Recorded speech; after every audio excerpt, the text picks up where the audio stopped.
विरोधी पक्षात का असेना, अगदी उमेदवारीच दिली नाही तर मी बंडखोरी करेल असं माझं कधीही मत नव्हतं.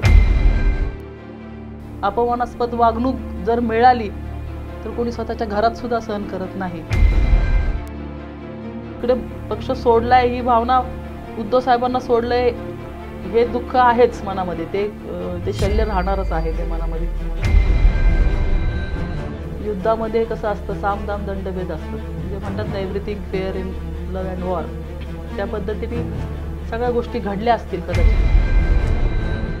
आणि जी वाताहत झाली आहे पक्षाची ती न सहन होणारी आहे. म्हणजे ज्या पक्षासाठी आम्ही एवढं रस्त्यावरती आमचं स्वतःचा घाम गाळलाय, वेळ प्रसंगी जेलमध्ये जाऊन बसलोय, त्या पक्षाची अशी वाताहत असताना आपण जर सांगून सुद्धा वरिष्ठ याच्याकडे लक्ष देत नसतील, त्याच्यापेक्षा मग आपण थांबलेलं बरं.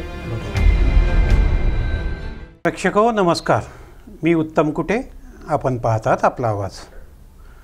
10 तारखेला पुण्यातील कसबा पेठचे आमदार, काँग्रेसचे माजी आमदार रवींद्र धंगेकर यांनी काँग्रेस सोडून युतीतील शिवसेनेत म्हणजे शिंदे शिवसेनेत प्रवेश केला.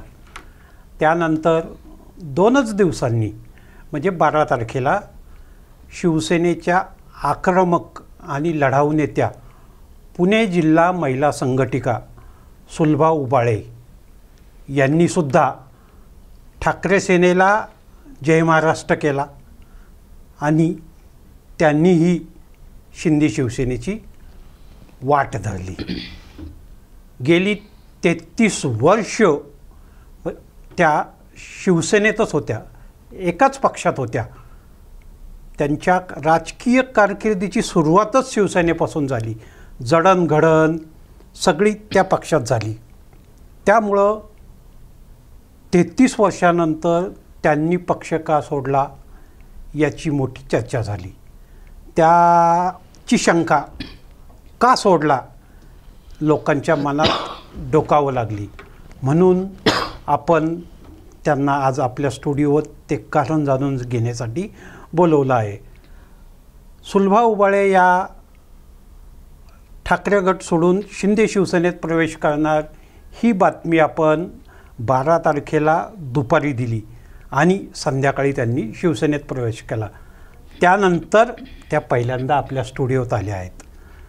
3 वेळा नगरसेवक, पक्षाच्या महापालिकेतील गटनेत्या, त्याशिवाय 2दा भोसरी विधानसभा त्या लढल्या आहेत. एकूणच त्यांच्या जय महाराष्ट्र करण्यामुळं ठाकरे शिवसेनेला लोकांच्या मनात जी काही शंका निर्माण झाली आहे, त्यांनी पक्ष का सोडला आहे ते आज आपण त्यांच्याकडूनच जाणून घेऊया. सुलभाताई, तुमचं आपल्या आवाजमध्ये स्वागत आहे. माझा पहिलाच प्रश्न हा आहे की लोकांच्या मनात शंका आहे, 33 वर्ष तुम्ही एकाच पक्षात होता, मग आत्ता असं काय घडलं आणि तुम्ही हा पक्ष सोडला? खरं तर गेले 27-28 वर्ष अविरतपणे महानगरपालिका असेल किंवा अनेक पदांच्या माध्यमातून मी लोकांच्यासाठी काम करत आली आहे आणि शिवसेनेत काम करत असताना कायम विरोधी पक्षात काम केलेलं आहे. त्यामुळं विरोधी पक्षात जर आक्रमकता नसेल तर त्यांची कामं होणं अवघड आहे. आणि असं असताना आम्ही काम करत गेलो. लोकांची जोपर्यंत कामं होतात तोपर्यंत लोक ही येत असतात. पण आत्ताची राजकीय परिस्थिती बघितली आपण गेले म्हणजे 3 वर्षापासनची, त्यामध्ये एवढी स्थित्यंतरं घडली की कार्यकर्ता कुठे, नेते कुठे आहेत आणि जनता कुठे आहे याचा अंदाज बांधणं सगळ्यांनाच अवघड व्हायला लागलं. महत्त्वाचं म्हणजे आम्ही युतीमध्ये पण काम केलं, आघाडीमध्ये पण काम केलं. जसं पक्षाचा आदेश येईल त्याप्रमाणे आम्ही पक्षाचं कार्य करत गेलो. म्हणजे 2019ला भारतीय जनता पार्टीच्या युतीमध्ये विधानसभेचं काम केलं. परत आत्ता 24ला आघाडीमध्ये शरद पवार साहेबांच्या पक्षाचं काम केलं. असं करत असताना कार्यकर्ता कुठेतरी भरडला जातोय किंवा पिंपरी चिंचवड शहरामध्ये एकही जागा सुटली नाही. शिवसेनेचा अस्तित्वाचा विषय आला. एकतर कुणाला प्रवेश दिला, कुणाला नाकारला, त्याची कारणं काय, ह्याचं कुठलंही आम्हाला त्याचं काही कळलं नाही. आणि अनेक वेळा त्यांच्याशी कॉन्टॅक्ट करण्याचा प्रयत्न केला पक्ष नेतृत्वाबरोबर की काय होतंय किंवा काय झालंय किंवा आम्हाला काही सांगायचंय, पण त्यांनी कुणीही वेळ दिला नाही. आणि अशा ह्याच्यामध्ये जेव्हा लोकांची कामं करायची असतात तेव्हा त्या व्यक्तीला जर कुठलीही कामं करण्याची संधी मिळणार नसेल किंवा त्यांचा आवाज जर कोणी ऐकून घेत नसेल, विरोधी पक्षात का असेना, अगदी उमेदवारीच दिली नाही तर मी बंडखोरी करेल असं माझं कधीही मत नव्हतं, परंतु ऐकून घेणं ही एक फार महत्त्वाची आहे. अपमानास्पद वागणूक जर मिळाली तर कोणी स्वतःच्या घरात सुद्धा सहन करत नाही. तर ह्या मागण्या असताना दुर्लक्ष केलं गेलं. वारंवार आम्ही पक्षाच्या संबंधित खालच्या नेत्यांकडे, वरच्या नेत्यांकडे ह्याची मागणी करत होतो, पण दुर्लक्ष झाल्यामुळं ही वेळ आलेली. दुर्लक्ष झालं ही बाब मान्य आहे की पक्षश्रेष्ठींनी, पक्षानं शहरातला जो पक्ष आहे त्याला डावललं, तिथल्या नेत्यांना डावललं, तुम्हा स्वतःला डावललं, याच्या हे कारण ह्या मागे म्हणता येईल मुख्यतः? नाही, डावललं म्हणता येत नाही. जेव्हा आपण शहरामध्ये काम करत असतो त्यावेळेस कार्यकर्त्यांच्या जोरावरतीच हे काम होत असतं. ते करत असताना कार्यकर्ता आणि त्याच्यापेक्षा वरिष्ठ नेता आणि त्याच्याही पेक्षा वरिष्ठ नेता यांच्यामध्ये जर समन्वय नसेल तर त्यावेळेस काम करणं अवघड जातं. आणि मग मधल्या नेता जो असतो त्याला वरून पण ऐकावं लागतं आणि खालच्या कार्यकर्त्यांकडनं पण ऐकावं लागतं. आणि नेहमी असं म्हणजे दुष्ण, तुम्हाला हे करता नाही आलं, ते होणारच नाही, नवीन लोक जी येत आहेत ते फक्त कुठल्या ना कुठल्या फायद्यासाठी येत आहेत, ती पुन्हा निघून जात आहेत. मग हे करत असताना ही पोकळी भरून काढायचे आम्ही जीवापाड प्रयत्न केले. अनेक मोर्चे आंदोलनातनं आम्ही पक्षाची भूमिका मांडली आहे, नव्हे तर सगळ्यांच्याच विरोधात आम्ही भूमिका मांडलेली आहे. म्हणजे आम्ही ठाकरे परिवाराच्या बरोबरच पहिल्यापासून काम केलेलं आहे, त्यामुळे त्यांच्या विरुद्ध आम्ही कुठलंही सहन केलेलं नाही आत्तापर्यंत सुद्धा. परंतु आता आम्हाला असं वाटलं की कळत नकळत अशी जाणीव व्हायला आली की आमची गरज पक्षाला राहिलेली नाही आहे. ही भावना आमच्या मनामध्ये का तयार व्हावी? गेल्या आता एवढे वर्ष काम करत असताना म्हणजे जेव्हा पक्षाच्या वरिष्ठ बैठका होतात त्यामधनं सुद्धा ठराविकच लोकांना बोलवायचं, त्यांच्याशीच बोलायचं, निर्णय घ्यायचे नाही. साधं शाखा प्रमुख नेमायचं म्हटलं तरी वर्ष, दीड, 2 वर्ष वाट बघायला लागायची. मग आपण कामं कशी करणार हा मुळात प्रश्न आहे. लोक 4 आमच्याकडं, आम्ही कुठंतरी सामाजिक कार्य करतोय, राजकारणात काम करतोय म्हणून लोक आमच्याकडे अपेक्षेने कामं घेऊन येतात. ती कामं आम्ही पूर्ण कशी करायची हा मोठा प्रश्न आमच्या पुढे सतत राहिला. आणि लोकांमध्ये राहणारे असल्यामुळं आणि कायम तडफेने काम केले लोकांचं, मग अशा ह्याच्यात असह्य राहणं हे थोडं अवघडच या गोष्टी होत्या, म्हणून हा निर्णय घ्यावा लागला. मला एक सांगा ताई, 12 तारखेला तुम्ही प्रवेश केला आहे, आज 15 तारीख उलटली. गेल्या 3 दिवसात काय प्रतिक्रिया आल्यात, काय घडलंय, काय लोकांच्या पॉझिटिव्ह निगेटिव्ह, काय लोकांचं म्हणणं आहे ताई तुम्ही चांगलं केलंय, ताई तुम्ही बरोबर नाही केलं, काय लोक म्हणतायत, लोक आलेत, भेटलेत, काय सांगितलंय लोकांनी तुम्हाला भेटून? सगळ्यांच्या लोकांच्या तोंडात असं होतं की तुम्ही उशीर केला. म्हणजे मलाही कळलं नाही की सगळ्यांच्या तोंडात ही एक वाक्यता का, कारण प्रत्येकाला अपेक्षा होती की जेव्हा शिंदेसाहेब मुख्यमंत्री होते किंवा या ठिकाणचे 2 खासदार पक्ष शिवाजीराव आढळराव पाटील गेले तेव्हा झालं असं सगळ्यांना म्हणजे अनेकांना वाटलं. हो हो हो. परंतु आमच्या पुढे त्यावेळेस काही असं म्हणजे जाण्याचा काही विषयच नव्हता, कारण ते लोक गेले, त्यांची स्वतःची कारणं होती, त्यांना निवडणुका लढायच्या होत्या, त्यांच्या स्वतःच्या अडचणी होत्या, पण आमच्या डोक्यात काहीच नव्हतं. मग जर काही हव्यास असता तर सत्तेसाठी आम्ही त्याच वेळेस तो निर्णय घेऊ शकलो असतो, परंतु तसं काहीच डोक्यात नव्हतं. त्याच्यानंतर ज्या घटना घडल्या लोकसभा विधानसभेच्या माध्यमातून त्या क्लेशदायक होत्या. आम्हाला वाटत होतं की आज परिस्थिती सुधारेल, उद्या परिस्थिती सुधारेल, ही अपेक्षा आम्ही ठेवली होती की निदान अशी परिस्थिती आल्यानंतर तरी सगळेजण एक होऊन संघटनेचा विचार करतील, परंतु तसं होताना दिसले नाही. उलट परिस्थिती अजून जास्त बिघडत गेली. त्यामुळे आता आपण कुठे थांबायचं, विचारांशी फारकत व्हायला लागली होती. अनेक लोक आमच्याकडं म्हणजे माझ्या स्वतःकडे भेटायला आली. शिंदे साहेबांच्याकडे आधी गेलेली लोकांना तर खूप आनंद झालाच, अर्थात ते आमचे जुने सगळे सहकारी होते, परंतु भारतीय जनता पार्टीतली पण लोक आम्हाला भेटायला आली. राष्ट्रीय स्वयंसेवक संघातल्या लोकांना सुद्धा मनापासून आनंद झाला की एक विचारधारा होती. म्हणजे तुम्ही शिंदे शिवसेनेत गेले तरी भाजपची मंडळी तुम्हाला भेटायला आली. हो, हा म्हणजे एक युती धर्म त्यांनी पाळला असेल म्हणून आपल्या पक्षात. आणि काय म्हटलं RSSचे सुद्धा लोक आले, म्हणजे त्यांनी शुभेच्छा व्यक्त केला की त्यांचं असं म्हणणं होतं की आम्ही एकत्र आता एवढे वर्ष काम करतोय, एक सगळ्यांची एक विचारधारा होती, तर त्यांना आनंद असा झाला की बाबा तुम्ही सुद्धा कडवळे काम करणारे कार्यकर्ते आहात, हाडाचे कार्यकर्ते आहात, तर तुम्ही आज आमच्यामध्ये आलात, हा आनंद त्यांनी व्यक्त केला. दुसरा एक प्रश्न आहे की मावळचे खासदार श्रीरंगाप्पा बारणे जे शिंदे शिवसेनेत म्हणजे शिवसेना फुटीनंतर त्यात गेले, तुम्ही मात्र गेला नव्हतात. तुम्ही त्यांना मानलेले भाऊ आहे, गेल्या कित्येक वर्ष तुमची भाऊबीज होते. म्हणजे तुम्ही अगदी ठाकरे गटाबरोबर राहिला, आप्पा खासदार शिंदे गटात गेले तरी त्या नात्यात काही फरक पडला नव्हता. मला या निमित्ताने असं विचारायचं आहे की आम्हाला अशी माहिती मिळाली की खासदारांचा सुद्धा रोल तुम्हाला शिंदे शिवसेनेकडे घेण्यामागे आहे, तर त्यात कितपत तथ्य आहे तुमच्या मानलेल्या भावाचा, म्हणजे खासदार बारण्यांचा यामागे किती वाटा आहे? नाही, अर्थात त्यांची जबरदस्ती अशी नव्हती, नाही तर त्यांनी त्याच वेळेस जातानाच या गोष्टीच्या हे केले असते. परंतु त्यांनाही वाटत होतं की काम करत असताना संघटनेमध्ये कुठंतरी आमची गळचेपी होतीये, अशा ह्याच्यामध्ये संघटनात्मक काम आवश्यकता तर सगळ्यांनाच आहे या गोष्टीची, आणि प्रामाणिकपणे काम केले, निष्ठेने काम केले.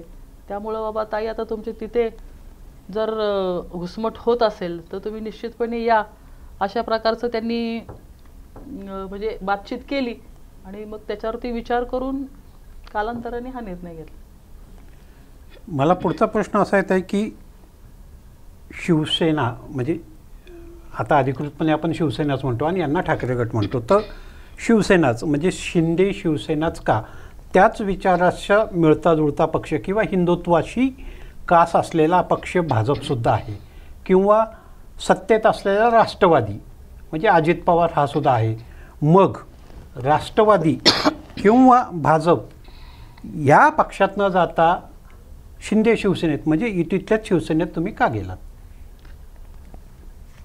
मी आता जेव्हा परवा पक्षप्रवेशाला गेले होते त्याच्यानंतर तिथे मला सगळे शिवसेनेचे मोठे नेते जे म्हणजे होते पूर्वी ते तिथे भेटल्यानंतर म्हणजे मला थोडंसं असं जाणवलं नाही की मी दुसऱ्या ठिकाणी आली आहे. एक दुसरं म्हणजे भारतीय जनता पार्टीने आम्ही युतीमध्ये बरेच वर्ष काम केले, परंतु प्रत्येक पक्षाची एक स्वतःची विचारधारा आहे, एक त्यांची स्वतःचा केडर आहे, आणि शिवसेनेचा आक्रमकपणा जो आहे तो दुसऱ्या कुठल्याही पक्षात नाही असं म्हणजे मी सांगू शकेल छातीठोकपणे.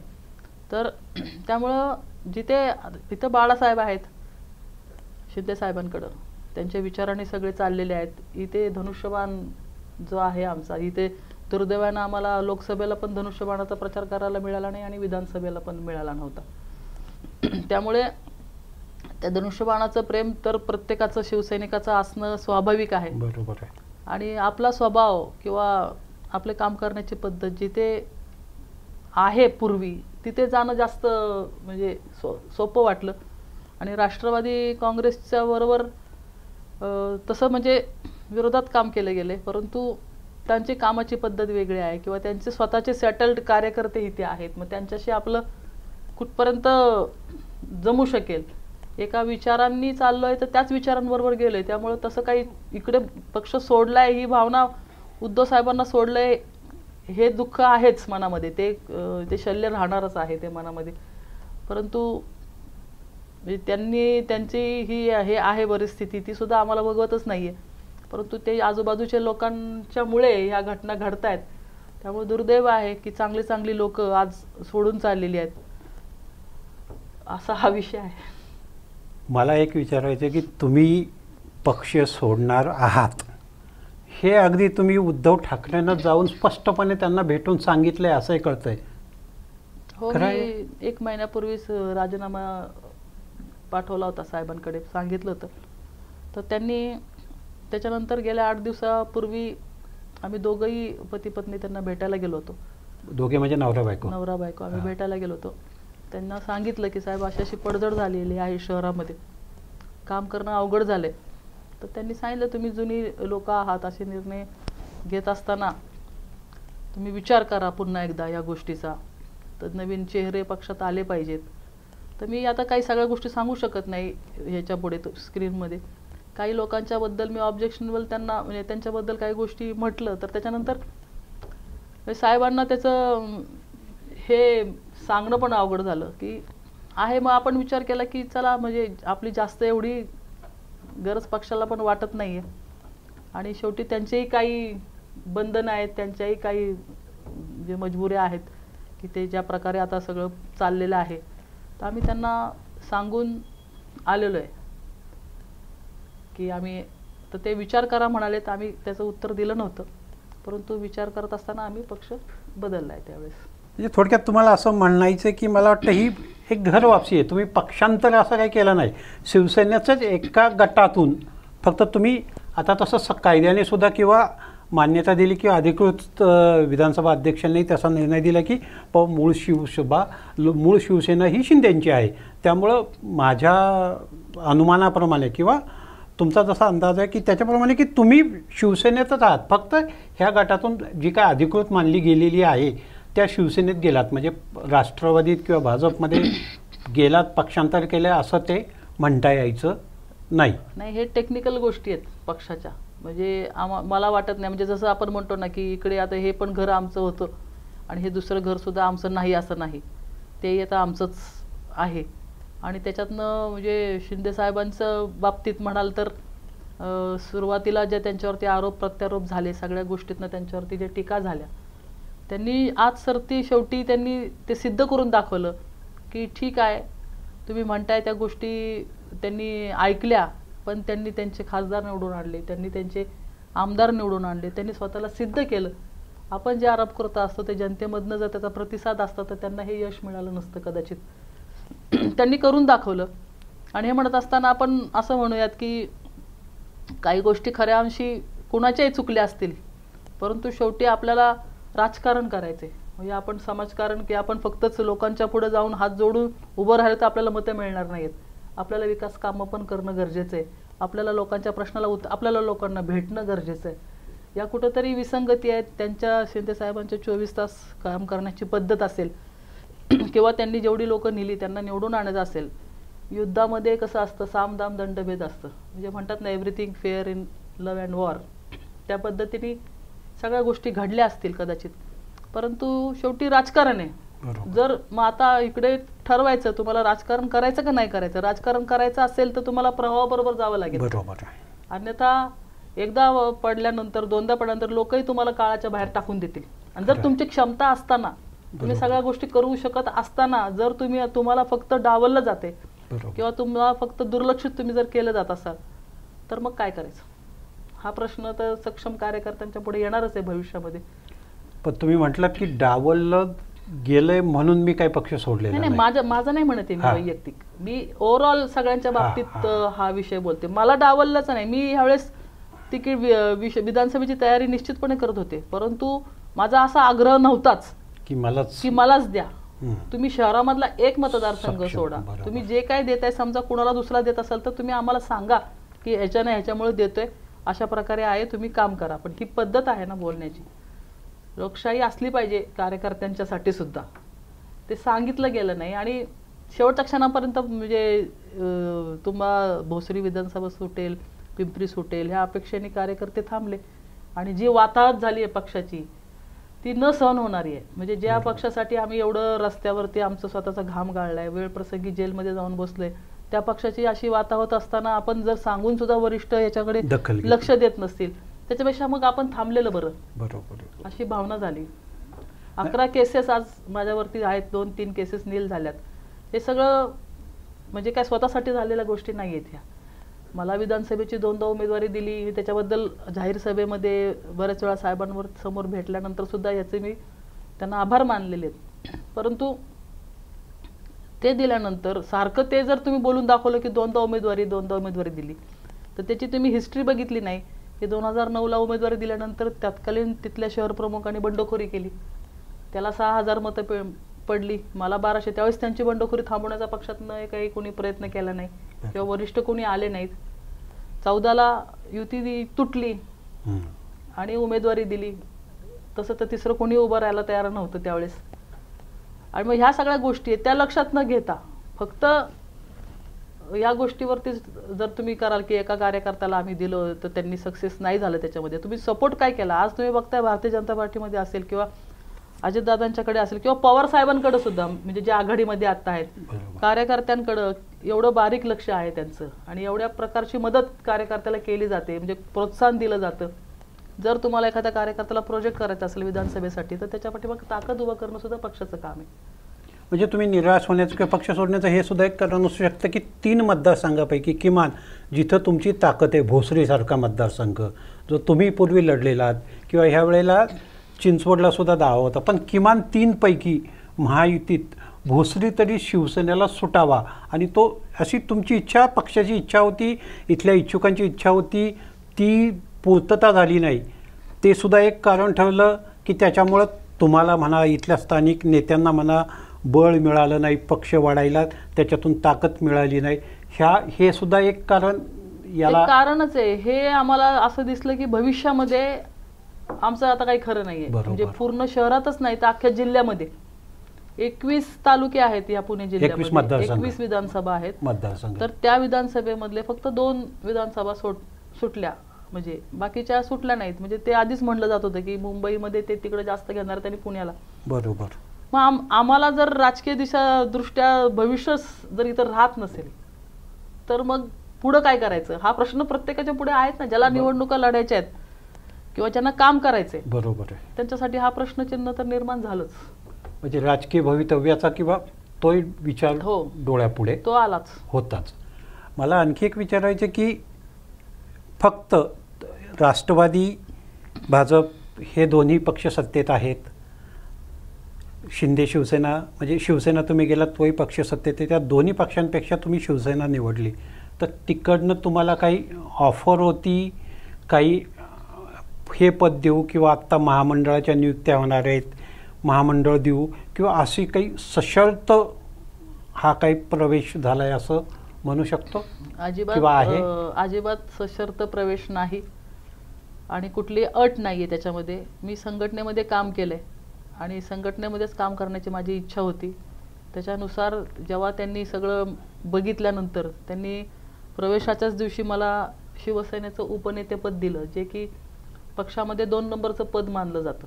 म्हणजे जे काम त्याच दिवशी स्वतः डिक्लेअर केलं गेलं. कारण आप्पा बारनेंनी तर सांगितलं, परंतु तिकडच्या जेवढ्या महिला नेत्या सुद्धा होत्या तर त्यांनी सुद्धा सांगितलं की हिचं काम आहे, चांगलं आहे, ही करू शकते संघटनात्मक काम. त्यांनी ते पद दिलं. म्हणजे विश्वास दाखवणं सुद्धा तेवढंच गरजेचं आहे. त्यांनी जो विश्वास दाखवलाय तो सार्थ करण्याचा मी प्रयत्न करेल.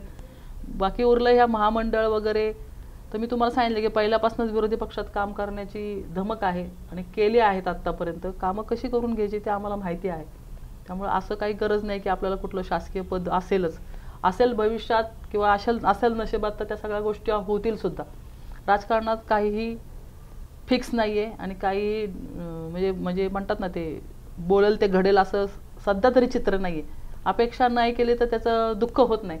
त्यामुळे लोकांसाठी काम करायची इच्छा आहे माझी, खास करून महिलांसाठी काम करण्याची इच्छा आहे, जेणेकरून त्यांचे प्रश्न तुम्हाला माहिती माझं काउन्सिलिंग सेंटर आहे, अजून बचत गटांच्या संदर्भात काम आहे. सगळ्या गोष्टीला लिमिट आले.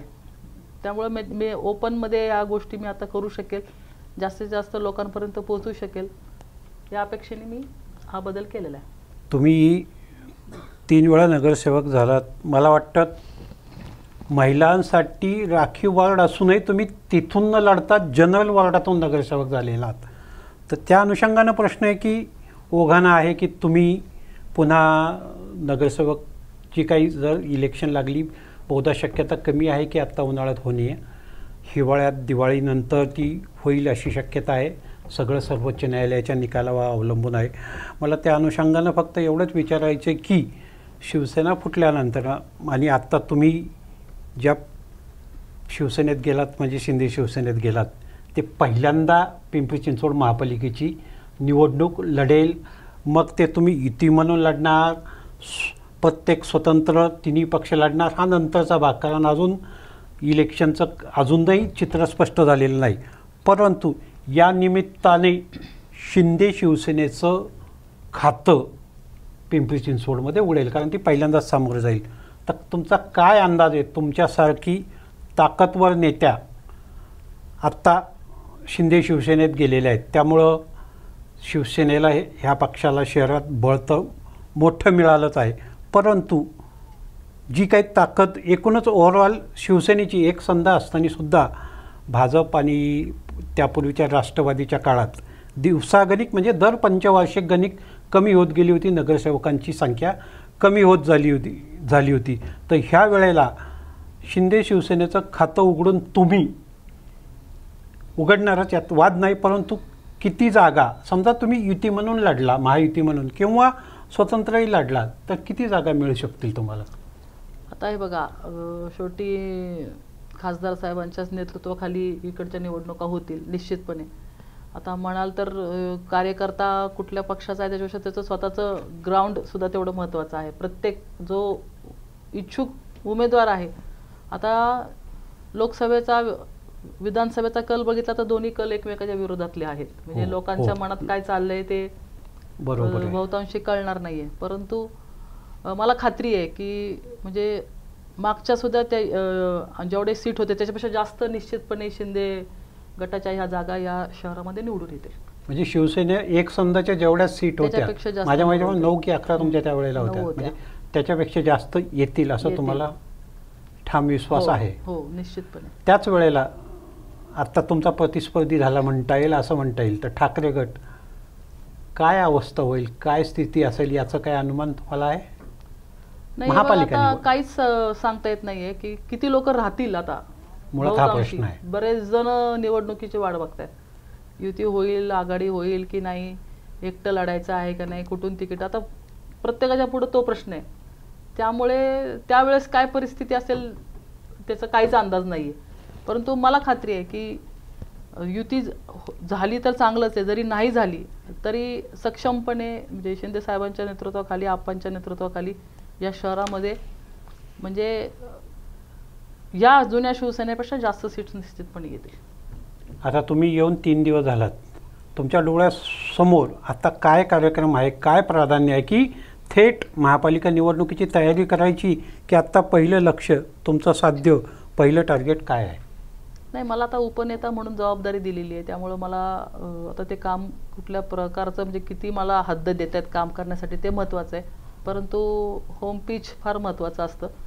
त्या पद्धतीने सगळ्यात जास्त म्हणजे इकडे जे जुने कार्यकर्ते आहेत, म्हणजे जे पहिले इकडे गेलेले आहेत, त्यांच्याशी चर्चा विनिमय करून शहरामध्ये जास्तीत जास्त संघटना कशी वाढवता येईल, म्हणजे शिंदे साहेबांच्या नेतृत्वाखाली मग ते सभासद नोंदणी असेल किंवा वार्ड स्तरावरती बूथचे बांधणी असतील किंवा ज्यांना निवडणुका लढायच्या आहेत त्यांना योग्य ते मार्गदर्शन असेल, त्या पद्धतीचं कामकाजाला सुरुवात करणार आहे. म्हणजे जेणेकरून युती झाली तरी किंवा नाही झाली तरी कार्यकर्ता कुठे कमी नाही पडला पाहिजे, अशा प्रकारचं त्यांना मार्गदर्शन करण्याचा प्रयत्न आम्ही करणार आहे.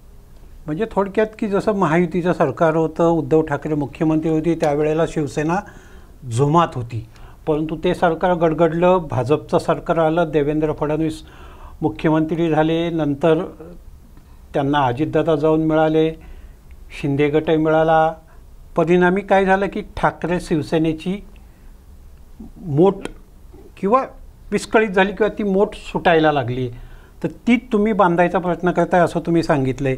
तर मी आता ताई तुम्हाला एक शेवटचा प्रश्न विचारतो की आत्तापर्यंत म्हणजे 3 महिन्यापूर्वीपर्यंत तुम्ही महाविकास आघाडीचं काम केलं, विधानसभेला भोसरीत महायुतीचे उमेदवार भाजपच्या उमेदवाराविरुद्ध तुम्ही महाविकास आघाडीच्या उमेदवाराचा प्रचार केला, धडाडीनं प्रचार केला, हिरिरीने प्रचार केला. आघाडीच्या उमेदवार जेवढा आक्रमक राहिला त्यापेक्षा काकणभर आक्रमक तुम्ही राहिलात.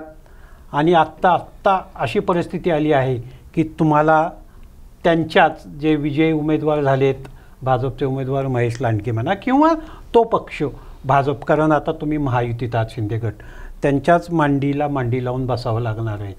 तर कसं ॲडजस्ट करणार तुम्ही? काय ना, तेच मी सांगते की कार्यकर्त्यांच्यावरती या ज्या काही परिस्थिती निर्माण झालेली आहे यापूर्वी पण झाली ना. म्हणजे 14ला सुद्धा युती तुटली, म्हणजे विधानसभेला तुटली आणि लोकसभेला युती होती, म्हणजे 3-4 महिन्यातच फरक होता त्यावेळेस सुद्धा. त्यावेळेस आम्ही लोकसभेला काम केलं आणि विधानसभेला परत विरोधात काम केलं. बरोबर. त्यामुळे आमच्यासारख्या लोकांना आता ती सवय झाली कार्यकर्त्यांना युतीनं आघाड्यामध्ये काम करून की हे काय होईल. पण जनतेला माहिती आहे की पक्षात असताना त्या पक्षाचं प्रामाणिकपणे काम केलेलं आहे, म्हणजे युती असो किंवा आघाडी असो. आत्ताची जी आहे ती डिसिजन सांगून घेतलेली आहे, म्हणजे अचानक घेतलेली निर्णय नाही आहे. त्यामुळे आणि आता शेवटी तिन्ही पक्ष जरी असले तरी प्रत्येक पक्षाचं काम वेगळं आहे. बरोबर. प्रत्येक पक्षाचा नेता वेगळा आहे, प्रत्येक पक्षाची विचारधारा वेगळी आहे. त्यामुळे प्रत्येक जण आपापल्या पक्षासाठीच काम करणार आहे. त्यामुळे कुणी कुणाच्या विरोधात नाही राहणार तिन्ही पक्षामध्ये, किंवा कुणी कुणाचं म्हणजे काय म्हणतात त्याला अंडर पण काम नाही करणार. सगळे आपापल्या पक्षाचं काम करतील, समन्वयाने काम करतील असं मला वाटतं. परंतु ॲडजस्टमेंट किंवा त्यांच्या विरोधात काम केलं, मग आता त्यांच्याशी ॲडजस्ट कसं करणं थोडंसं अवघड नाही जाणार? नाही, त्यांनाही माहिती आहे की मी त्यांचंही काम केलेलं आहे एकेकाळी. हो, बरोबर. हां, आणि त्यांनी म्हणजे सोबत पण बघितली आहे, विरोध पण बघितला आहे. तो काय माझ्या स्वतः वैयक्तिकसाठी नव्हताच मुळात, पक्ष म्हणून होता भूमिका किंवा युती आघाडी एक पाळायची. बाकीच्यांसारखं सकाळी एकाचं काम करत आणि संध्याकाळी दुसरे त्यांच्याकडे जाऊन हात तसलं तर आपण केलं नाही. हे त्यांनाही विरोधक सुद्धा या गोष्टी मान्य करू शकतात. त्यामुळं जे केलं ते केलं, खुलेआम केलं. त्याच्यामध्ये कुठलंही मला दुःख वाटत नाही किंवा काही नाही. परंतु जे होतं ते तिथंच संपलं. आम्ही सोडलंय, त्यांनी सोडलं तर बरं, नाही सोडलं तरी आम्ही पण त्या गोष्टीला तयार आहोत, तसं काही विषय नाही. म्हणजे थोडक्यात तुम्हाला ही युती आघाडी किंवा याची सवय झाली आणि त्यांना सुद्धा ती सवय, आणि तुम्ही त्यांच्या विरोधातही काम केलंय, त्यांच्या बाजूने काम केलंय, त्यामुळं ॲडजस्टमेंट व्हायला काही जास्त त्रास होईल असं वाटत नाही. तर प्रेक्षको, ह्या होत्या सुलभा उबाळे, ज्यांनी 12 तारखेला एका पक्षात आपलं अख्खं आयुष्य, अख्खं राजकीय कारकीर्द जवळजवळ 33 वर्ष काढली, आणि अत्यंत लढाऊ आणि आक्रमक अशा उबाळेंना पक्ष का सोडावा लागला, ठाकरे गटाला जय महाराष्ट्र का करावा लागला, त्याची कारणं त्यांनी सांगितली. कुठल्याही आमिषाने किंवा अटीशर्तीशिवाय हा प्रवेश झाला नाही हे सुद्धा त्यांनी सांगितलं. यापुढे महापालिका निवडणूक आहे किंवा भविष्यात काय करणार आहे त्याचा प्राधान्यक्रम त्यांनी सांगितलेला आहे. एवढंच नाही तर त्यांना प्रवेश करताच लगेच शिंदे शिवसेनेत उपनेतेपद देण्यात आलं आहे. त्यामुळं त्यांना संघटनेच्या कामाला लगेच झोकून देणार आहेत हे सुद्धा त्यांनी सांगितले. एकूणच जनतेच्या मनात जी काही शंका होती की 33 वर्षे एकाच पक्षात राहिलेल्या आणि आक्रमक असूनही पक्ष का सोडावा लागला, या मागची कारणांचा उहापोह त्यांनी केला. त्यामुळं प्रेक्षक तुम्हाला कळलं असेल की सुलभा उबाळेंनी पक्ष का सोडला. त्यामुळं तुमचं समाधान आता निश्चित झालेलं असेल. सुलभाताई, तुम्ही आमच्या स्टुडिओत आलात आणि तुमच्या प्रवेशामागची आणि प्रवेशाची कारणं सविस्तरपणे मांडली दिलीत. प्रेक्षकांचे जो काही संशय होता तो दूर केला, त्याबद्दल तुमचं आभार. आज आपण इथेच थांबूया.